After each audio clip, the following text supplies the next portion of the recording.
අයං වස්සාන කාලෝ මේ වස්සාන කාලයයි.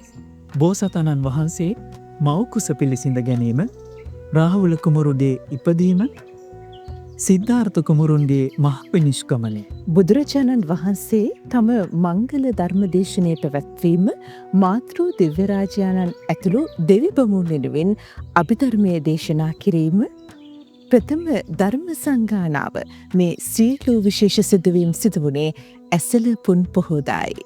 මෙවර ඇසළ පුන් පොහෝ දින තිසර ටීවී පින්බර පොහෝදා සජීවී විකාශය ඔබ වෙතට ගෙන එන්නේ පූජ්‍ය මස්සැන්නේ විජිත ස්වාමින් වහන්සේගේ අනුශාසකත්වයෙන් අතුරුගිරිය දම්දිය අසපුවේ සිටයි.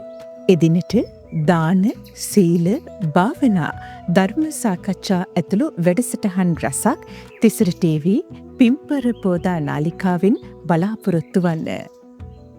හිත් නිවාසනසා ගන්නට කැමැති සැදැහැති ඔබට ආරාධනා.